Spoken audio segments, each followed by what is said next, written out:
ABP ಆಗಲಿ, RSS ಆಗಲಿ, ಬಜರಂಗದಳ ಆಗಲಿ ಮತ್ತು ವಿದ್ಯಾರ್ಥಿ ಪರಿಷತ್ ಆಗಲಿ ಅನೇಕ ಸಂಘಟನೆಗಳು ಮತ್ತು ಎಲ್ಲ ಸಮಾಜದ ಮುಖಂಡರು, ಮಠಾಧೀಶರು ಎಲ್ಲರೂ ಕೂಡ ಡಿಮಾಂಡ್ ಮಾಡಿದ್ರು ಅವಾಗೆ ರಾಜ್ಯ ಸರ್ಕಾರಕ್ಕೆ CBI ಕೊಡಿ ಅಂತ. ಅವಾಗ ಅವರು CID ಕೊಟ್ಟು ವರದಿಯನ್ನು ಸಲ್ಲಿಸಿದರು.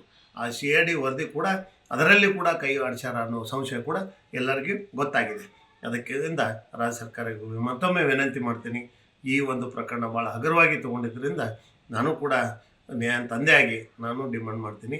ನಿಮ್ಗೆ ಆಗಂಗಿಲ್ಲ ಅಂದರೆ ದಯಮಾಡಿ ಅದನ್ನು ನೀವು CBIಗೆ ಕೊಡೋಕೆ ನಮ್ದೇನು ಅಭ್ಯಂತರ ಇಲ್ಲ ಅಂತ ನಾನು ಹೇಳೋಕೆ ಇಷ್ಟಪಡ್ತೀನಿ.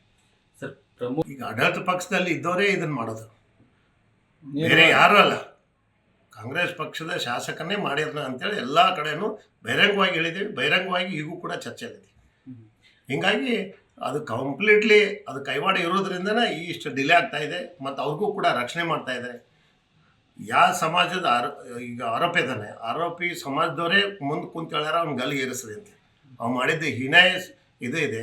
ಅದಕ್ಕೆ ನಾವು ಅದಕ್ಕೆ ಒಪ್ಪಂಗಿಲ್ಲ. ನಮ್ಮ ಸಮಾಜ ಅಂಜುಮನ್ ಸಂಸ್ಥೆದವರ ಬಂದು ಸ್ಟ್ರೈಕ್ ಮಾಡಿ ಹುಬ್ಳಿ ಧಾರವಾಡ ಬಂದ್ ಕರೆ ಕರೆದು ಅವರೇ ಮುಂದಿಂತ ಅವ್ನು ಗಲ್ಲಿಗೇರಿಸ ಅಂತ ಹೇಳಿದ್ದಾರೆ. ಆದರೂ ಕೂಡ ಅವ್ನು ರಕ್ಷಣೆ ಮಾಡತ್ತಾರಲ್ಲ, ಅದು ಕೈವಾಡ. ಯಾಕಂದ್ರೆ ಮಾತು ಕೊಟ್ಟಿರ್ತಾರಲ್ಲ, ಉಳಿಸ್ಕೊಂಡು ಬರ್ತೀವಿ ಅಂತ. ಅವನು ಉಳ್ಸಾಕ್ ಹೊಂಟಾರೆ. ಇವರು ಡೈಲಿ ಬಿರಿಯಾನಿ ತಿನ್ನಿಸ್ಕೊಂತ ಕೂತಾರೆ. ಇವತ್ತು ಪ್ರಕರಣದಲ್ಲಿ ಇಂಥವು ಕೇಸ್ ಆಗಿದ್ದಾವೆ. ಅದ್ರ ಜೊತೆಗೆ ನಿನ್ನೆ ಹೋದ್ವಾರದಾಗ ಸಿಂಧನೂರಲ್ಲಿ ಕೂಡ ವಿದ್ಯಾರ್ಥಿ ಕೊಲೆ ಆಯಿತು. ಸೇಮ್ ಪ್ರಕರಣನೇ. ಅಂದರೆ ಎಲ್ಲರೂ ಕೂಡ ಪ್ರಭಾವಿಗಳ ಯಾವಾಗ ಕೈ ಆಡಿಸ್ತಾರೆ ಇಂಥವು ಕೃತ್ಯಗಳನ್ನು ಜಾಸ್ತಿ ಹಾಕ್ಕೊಂತ ಹೋಗ್ತಾರೆ.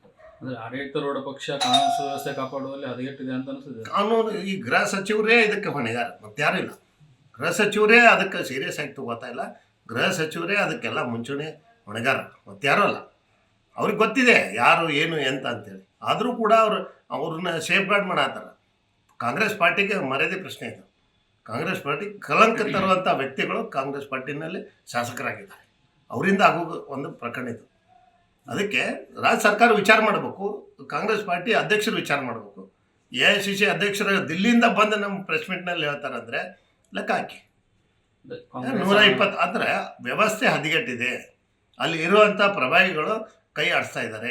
ಅವರು ಮಾಡುವಂಥ ಕೃತಿಗೆ ಯಾರನ್ನಾರ ಕಡೆಯಿಂದ ಮಾಡಿಸೋದು ಮಟ್ಟೋದು ಇಂಥವೆಲ್ಲ ಮಾಡೋದ್ರಿಂದ ಪಕ್ಷಕ್ಕೆ ಡ್ಯಾಮೇಜ್ ಆಗ್ತಾಯಿದೆ. ನಾನು ಒಬ್ಬ ಕಾಂಗ್ರೆಸ್ ಕಾರ್ಯಕರ್ತನಾಗಿ, ಕಾರ್ಪೊರೇಟರ್ ಆಗಿ ನನ್ನ ಮನೆಗೆ ಈ ಅನ್ಯಾಯ ಆಗಿದೆ. ಇನ್ನು ಬೇರೆದವ್ರು ಯಾವ ಕಾರ್ಯಕರ್ತರು ಹೊಸದಾಗಿ ಜಾಯ್ನ್ ಆಗ್ತಾರೆ? ಇದ್ದವರು ರಕ್ಷಣೆ ಏನು ಮಾಡ್ತಾರೆ ಇವರು?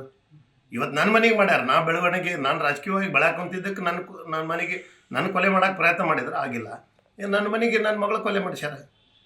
ಇದು ಷಡ್ಯಂತ್ರ.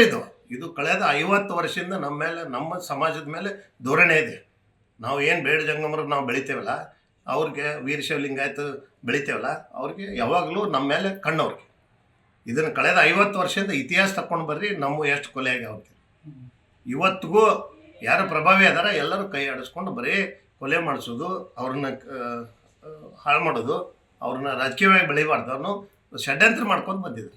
ಈಗ CBI ಒತ್ತಾಯ ಮಾಡಿದ್ರಿ, ಇದ್ರ ಬಗ್ಗೆ ಮತ್ತೊಮ್ಮೆ ಏನಾದರೂ ಮುಖ್ಯಮಂತ್ರಿಗೆ ಮನವಿ ಸಲ್ಲಿಸೋದಾಗಲಿ, ಗೃಹ ಸಚಿವರಿಗೆ ಮನವಿ ಕೊಡೋದಾಗಲಿ? ನಾನು ಮೊನ್ನೆ ಬೆಳಗಾವಿ ಅಧಿವೇಶನದಲ್ಲಿ ಅವ್ರಿಗೆ ಕಾಣಕ್ಕೆ ಹೋಗಿದ್ದೆ, ಯಾರೂ ಸಿಗಲಿಲ್ಲ. ನಾನು ಅವತ್ತು ಲೆಟರ್ ಕೊಟ್ಟು ಬಂದಿದ್ದೀನಿ. ನನ್ನ ರಿಸೀವ್ಡ್ ಕಾಪಿನೇ ಇದೆ. ನನಗೆ ಸ್ಪೆಷಲ್ ಕೋರ್ಟ್ ಅನೌನ್ಸ್ ಮಾಡಿದ್ರಿ, ಅದನ್ನು ಕೊಡ್ರಿ. ಪ್ಲಸ್ ಸ್ಪೆಷಲ್ PP ಅಂದರೆ ಅದನ್ನು ಕೊಡ್ರಿ.